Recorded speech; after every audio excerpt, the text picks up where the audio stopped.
ফরেক্সে লাভ বা ক্ষতি মাপা হয় ছোট্ট একটা জিনিস দিয়ে। আপনারা কি ওই ছোট্ট জিনিসের নাম জানেন? ওই জিনিসটার নামই হচ্ছে পিপ, যেটার ফুল ফর্ম হচ্ছে পার্সেন্টেজ ইন পয়েন্ট, যেটার কাজ হচ্ছে যে কোনো কারেন্সি পেয়ারের ছোট্ট যে মুভমেন্টটা থাকে, যে প্রাইসের মুভমেন্টটা থাকে, ওইটা মেজার করা। যেমন ধরেন ইউরো ইউএসডির আজকের প্রাইস হচ্ছে 1.1000। সো এই প্রাইস থেকে মার্কেট যদি মুভ করে 1.1001 হয়, তাহলে এই যে পিপের 1 পয়েন্টের যে একটা মুভমেন্ট, এটাকে এইটার মাধ্যমে ফরেক্সের যে আপনার লাভ বা ক্ষতিটা হবে, এটা যে মেজার করা হয়, সেটাই হচ্ছে পিপ।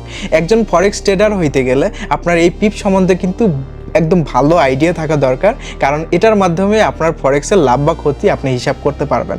সো আমি মোহাম্মদ জাহেদ হাসান, আমি আপনাদের দিচ্ছি 30 ডেজ ফরেক্স লার্নিং সিরিজ, এবং একদম ফ্রিতে রিলসের মাধ্যমে, যেন আপনারা দ্রুত সময়ে সব কিছু শিখে ফেলতে পারেন। সো আজকে ছিল ডে 4 অ্যান্ড ডে 5-এ আমি কিন্তু লট সাইজ নিয়ে কথা বলবো। সো আপনারা যারা এই চ্যানেলটাকে সাবস্ক্রাইব বা ফলো করেন নাই, রাইট নাও ফলো করেন for getting this kind of informative video. So see you next video. Till then, take care. Allah Hafiz.